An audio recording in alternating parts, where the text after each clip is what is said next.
From the beginning, they were eckhart.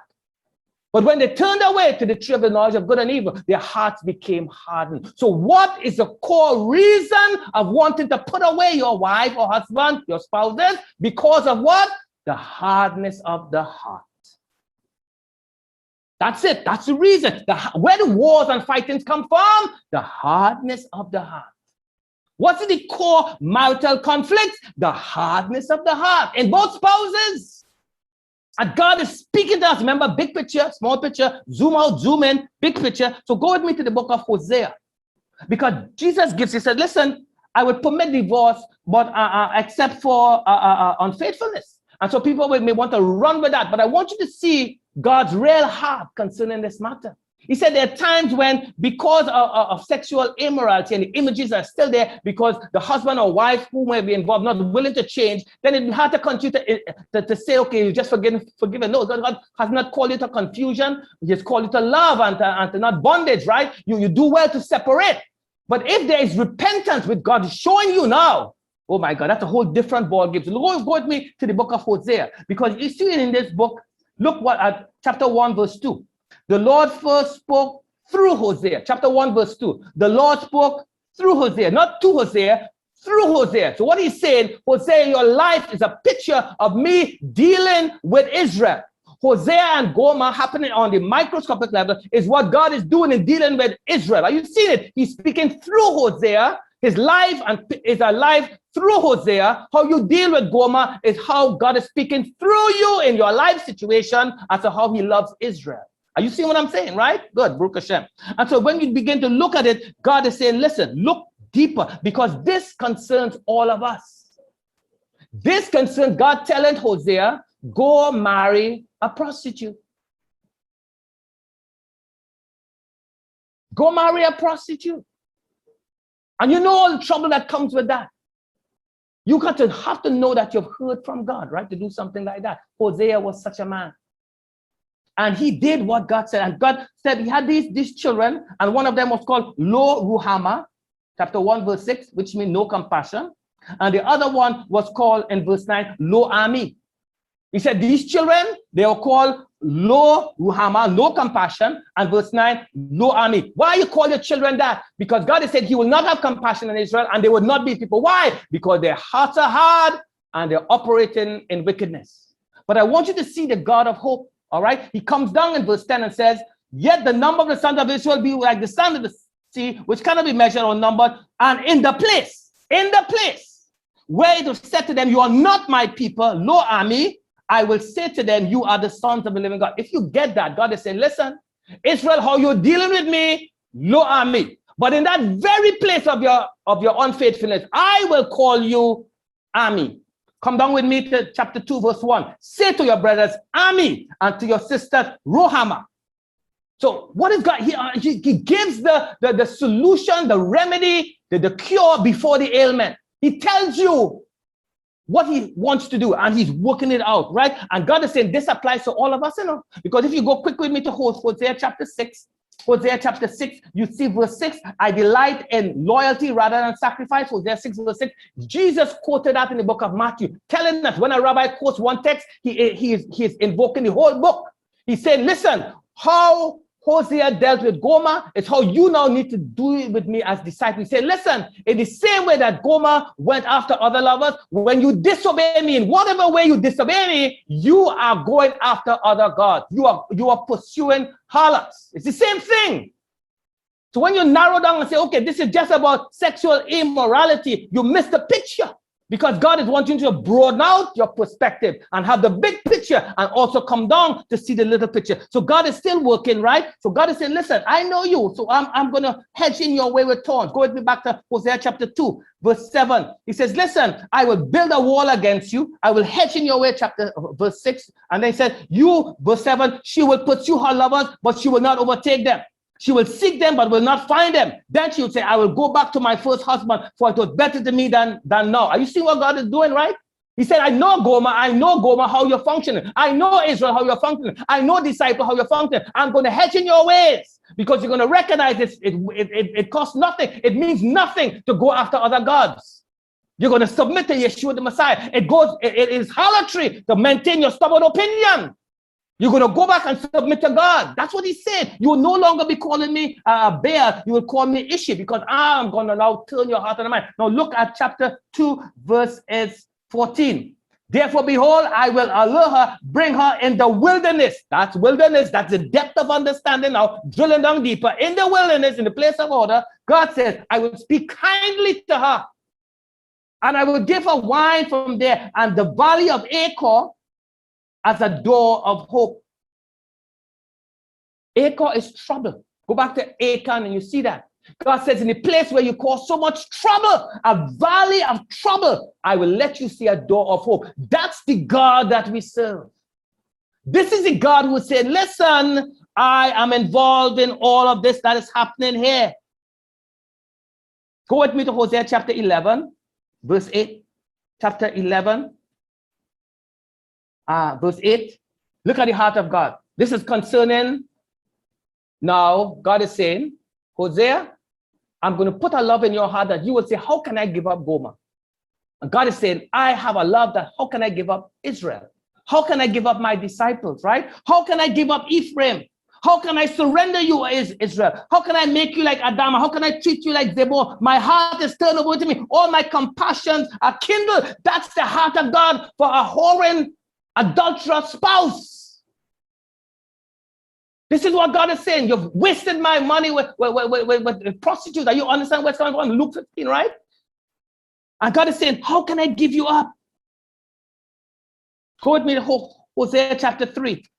Hosea chapter 3, we see this verses. Hosea chapter 3, verse 1. Go again and love. That's a continuing love. That's a love. God said, what you doing, Hosea, I'm doing through you. Go again and love. You love the first time, go again and love. Verse 2, I brought her to myself. That's the redeeming love. I bought her back. Verse 3, he says, you shall no longer play the harlot. You're dealing with the problem. You're hiding, you're putting on the rug. You shall no longer play the harlot.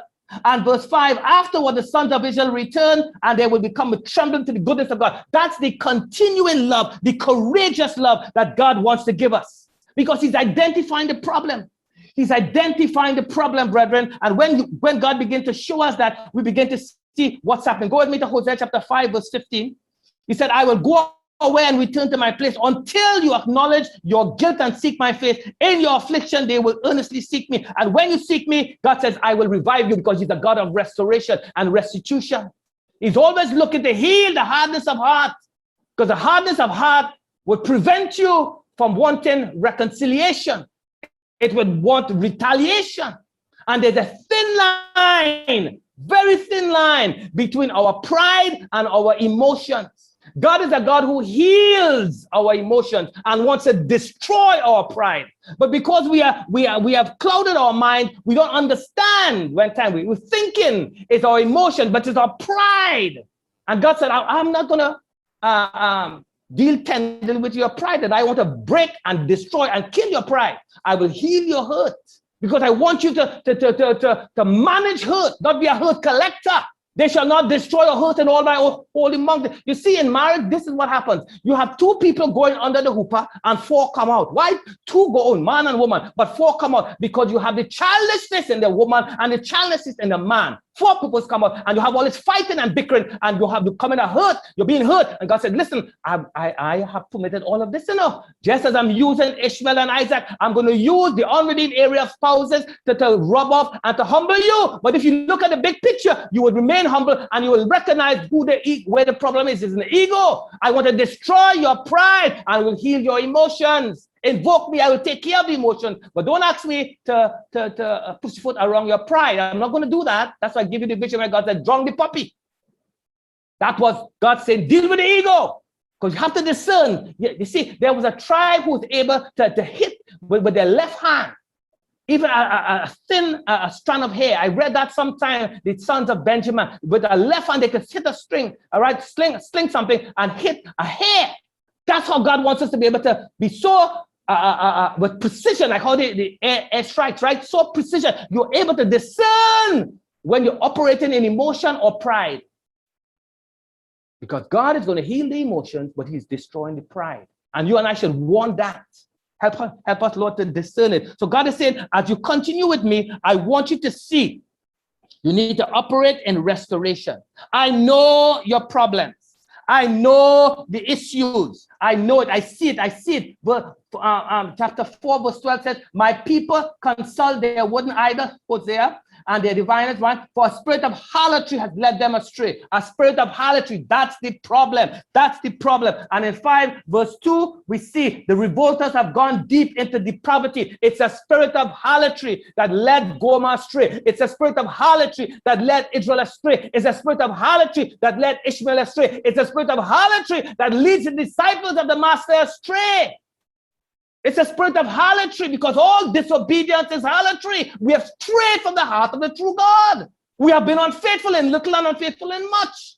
But what do? We say, okay, I didn't do this. You did this. I didn't do this. And then we come up with the Pharisees. You come now. I am not like other men. I thank God I fast twice a week and I'm not like this. So you're protesting your innocence and you're saying, I have kept all your commandments, and the Father has to come out and plead to you. You don't understand.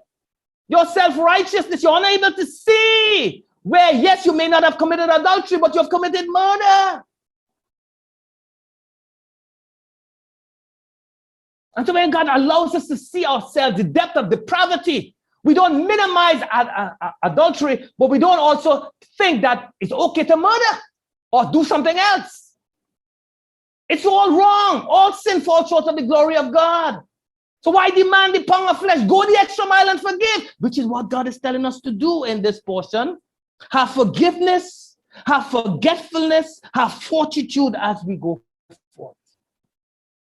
This is what he's given us in the book of Hosea. This is the love of God, the redeeming, the courageous love, not for the faint-hearted. You see, marriage is like going into war. So when we look again at Matthew, God is telling us, you don't divorce your wife in order to marry another woman. You see that again and again. I said, people who are doing that, you don't know God, you don't know the Torah. God spoke to me and says, I need to divorce my spouse because I have a prophetic word that this man or this woman is my spouse. Foolishness, a spirit of harlotry have led you astray. For you to be a man or woman of God and saying that, you know not of which you don't know the God of the scriptures. You don't divorce your wife or your spouse, your husband, in order to marry another. No, that's harlotry. So God said, in the context of marriage, however, I want you to see true speech is important. So we go now to Matthew chapter 5, verse 33, and we see, again, you have heard, don't make vows. In a marriage context now, we said true speech is important. Your word is important. Yea, nay. That's what he's saying in the context of marriage. And he's telling us true speech is needed. You acknowledge the truth in your heart and you speak the truth. True speech, and that's what he's telling us with vows, oaths and vows. And he's telling us in Matthew 5, listen, you have heard that it was said, eye for eye and tooth for tooth. But you can't do that, because if we live by eye for eye and tooth for tooth, then the whole world will be blind and toothless. If we go with eye for eye, the whole world will be blind and the whole world will be toothless. What smiles are we having? In other words, he said, if you insist on retaliating, you don't know me. Your heart is still going after the other gods of stubbornness and disobedience and unforgiveness. You don't know me. Yes, you do all these things, but you don't know my heart. That I'm a God of reconciliation. I'm a God who would say, Lo Ami, and then turn around and lay down my life for you, and cause you not to marry again unto another, and you're born again with a heart of flesh, and now I call you Ami in the same place. That's why he said, not all people could receive this, because we insist on hardness of heart. But God is working a work in our hearts. And so he said to us, listen, don't go after retaliation, because that's the work of the devil. You are accomplice of the devil. Retaliating, what are we saying? Don't retaliate, don't take vengeance. God is in control. So he said, let's follow my example. Seek peace and pursue. Go the extra mile to make peace. That's what he said. In marriage, go the extra mile. I'm tired, but God will give you power to go on. Because he's speaking through you and you'll see the bigger picture. God is giving forth to you because others are looking. The angels are looking to see whether or not you're going to yield to the Redeemer. Your children, grandchildren, others are looking to see whether or not you're going to operate in retaliation or you're going to operate in continuation. Which one will it be? You got to stand up and resist evil and the evil and evildoers. But God wants you also to not retaliate. Say, trust me. So in this marriage thing, marriage is an adventure. It's like going to war, I say. It's like going to war. But all marriage involves warfare. But the battle is not with our spouses. It is for our spouses. We build fortification we build fortification around us, not between us. The spouse is not the enemy. So we're learning how to set ambush. You see, any true general know how to set troops against themselves. Look at 2 Chronicles. God set ambush. He caused the enemies to fight against themselves. God says, I want you to do that because I'm going to destroy. I'm going to use your spouse to destroy your ego. And your spouse who knows you will know that when you're operating in ego, easing God out. Ego, easing God out. But it's not genuine. All right. And even if they misunderstand it, you give them the benefit of the doubt anyway. But your spouses are being used to put the enemy to death. And we're dealing with these phantom creatures, right? As I said, we're not operating in this vicious cycle of hurt and resentment. That's why God says to us, listen, in marriage now, love your enemies. Hello. Oh my God. He said, pray for those who despitefully use you and persecute you. Bless those who curse you. Do good to them that hate you. Start within the marriage. That's the big picture of the kingdom. Now you're going to live that out day and night. I'm going to give you an imperfect spouse to see your image. And I'm challenging you, love him or her like Hosea would have loved Gomer, whether male or female. Because God is working a work. All right. So you and I have, as I close, I want you to see, you and I have to know how to have hurt management. Oh my God. We need to know how to manage hurt. You know, in time management, we need to know how to manage hurt.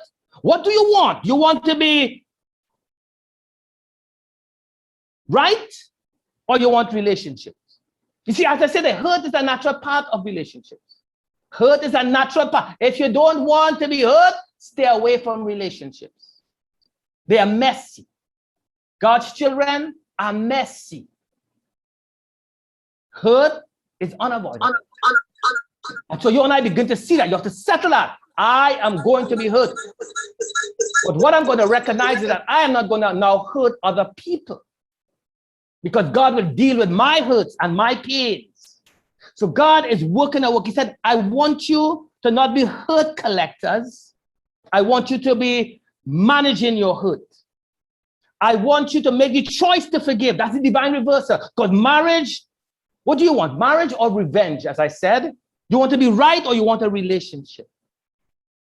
This is where now managing hurt comes in. And they will not hurt or destroy in all my holy mountain. God is saying, I'm going to allow each of you to hurt each other so that you can bear the bruises of the enemy.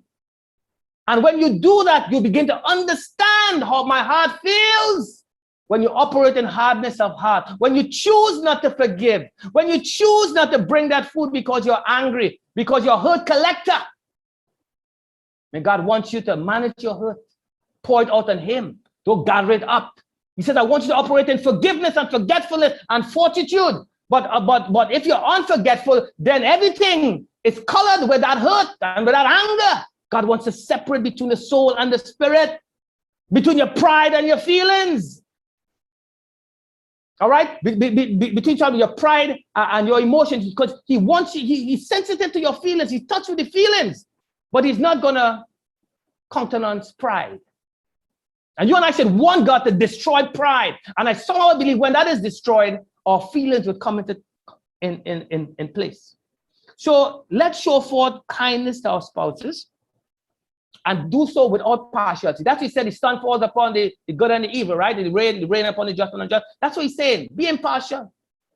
Do it more so. Love all mankind, but especially those of your household. That's a mistake that we could make. We could be so, oh my God, showing favoritism and partiality to others. And in home, where we should be doing that, we're not doing that. We learn from that and we are bruised by that. And now we have to correct that. And sometimes it's difficult to correct it. But even if you're misjudged, you continue, because I would rather be a doorkeeper in the house of my God, at the threshold, rather than in the tent of wickedness. I would rather be trying to, I made this mistake of not being partial. All right. I suffered for it, but now I'm changing, but my spouse is not seeing that, but I'm doing it anyway because God says this. Go with me to First Peter, oh my God. First Peter chapter 2, verse 19. But this finds favor if for conscience sake toward God, you bear up under sorrows when suffering unjustly. That's our bitterness in the Passover. That's why we eat the bitterness, to remind us that sometimes we will suffer unjustly. That's the bitterness. That's that part of life. That's the hurt. That's normal part of life.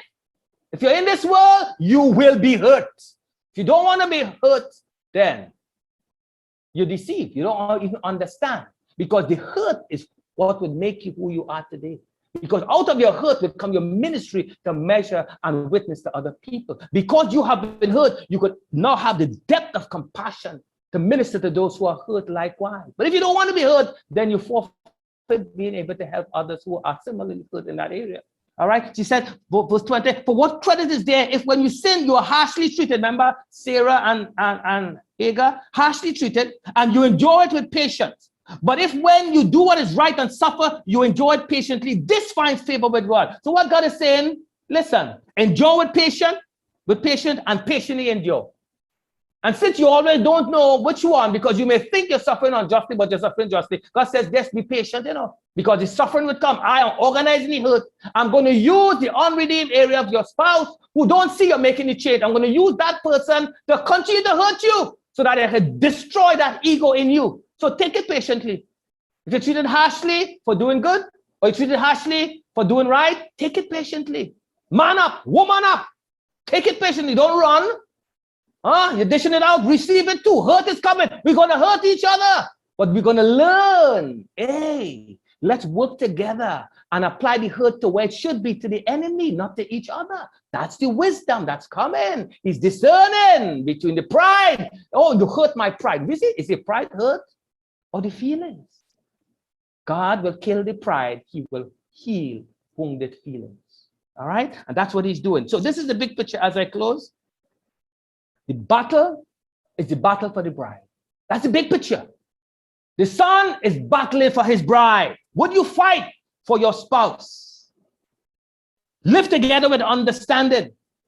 Others are watching, as I said. Children, angels, they're watching. Would we do the hard work of teshuvah and forgiveness? Would we work on our hard hearts and plow it up? Song that shofar until Jericho comes down. Until our arrogance and haughtiness comes down and we begin to say we are not all that.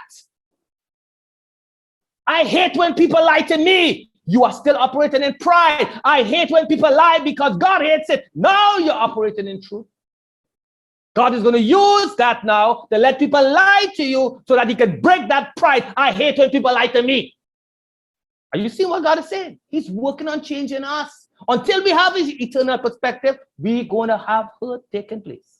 But it's sandpaper on sandpaper. And God's going to use that to smooth out our rough edges because it's divine reversal, right? And so, Nehemiah comes to mind. God says, Nehemiah, you must have a sword and a trowel. Fight for your wives. Fight for your husbands. Fight for your children. Fight for them. That's the bigger picture. God wants us to have order, right? Big picture. The grand scheme. The son fighting for the bride. Detail. Put away the towel. Wash your wares. That's the detail. That's coming down into the nitty-gritty now. You have the big picture. Now live at peace. You know this is going to generate hostility. Then stop doing that. As I say, orderly. Pack away the clothes, orderly. Well, that's how I am. But you have to change because now you're in the wilderness and God is bringing order into your life. There's no wildness anymore. You now understand the big picture. Therefore, work the details now so that you could be what God is doing, right? So be comforted. There will be some battles you will lose, you and I will lose, but we're going to win the war. So don't be discouraged. You're so overcome by hurt. No. We're not hurt collectors. We're hurt managers. And we look into that time when we will not hurt each other. You see, we're not intentionally setting out to hurt. But it comes. It's inevitable. God says, if you don't think that other people would hurt you, then you're in the wrong place. You have need to go out of the world. But once you're in this world, it is inevitable. But what did he want you who becomes? Because now you are hurting others, and God is going to deal with you, but he wants you to submit and say, vengeance is his. So don't be a hurt collector. And even if you have already been hurt and you decide, okay, I'm going to cut that off, don't be under condemnation here. God is still working. God is still loving. You give this woman a certificate of divorce so that she can now go and freely marry. Again, and don't be under any condemnation, because God is a restorer of the parts to dwell in. And as we close, I want us to see that, brethren. God is a God who loves us, a God of order. And the grand theme is the Son fighting for his bride. That's why it's called the wrath of the Lamb and the Lamb's wife. He will fight for us. Will we be willing to fight for each other? And how do you fight for each other? By allowing each other to tag team against our phantom ego and put it to death.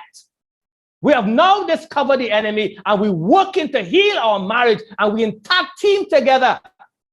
Ouch! But Baruch Hashem, a blow to the enemy. Let the righteous fight me. It's a kindness. It is good to speak the truth in love, but I rather have the truth rather than have all love and no truth. I want the truth and love. That's the ideal. But if the person is not at the place where love, let truth come. The truth would hurt, but might be hurting my pride, which needs to be hurt anyway. The person has to learn to speak the truth and love. You see, we live in a balanced life. It's not either or. We are God of justice and mercy, righteousness and truth, mercy and truth to kiss each other. God is a God of balance, and he's bringing balance into our lives. Because we can be so lopsided. I did not do this. You did this. Lopsided in our view and think it's faulty. It's harlotry. God wants us to see that he wants to restore. I said to you, Ami, Rohama, a door of hope. From the depth of your depravity, a door of hope. How can I give you up? I will fight for you. I'm willing to fight for you. I laid on my life again. I didn't understand it to that level, but now I'm willing to fight for you. I will ask, like, God, renew my energy, renew my youth as an eagle. I want to fight. If I could live one day on planet Earth where I love my spouse the way God expected me to love me, and that's a gift that I can give, and then I aspire, so be it. Because that's my purpose in life, to love. And if I fulfill that purpose in sincerity and truth, even if my spouse doesn't recognize it, God knows. And because he knows, into your hands I commend my spirit. Lay not this charge against him or her. Because I've come to understand now forgiveness, forgetfulness, fortitude. I've seen the big picture.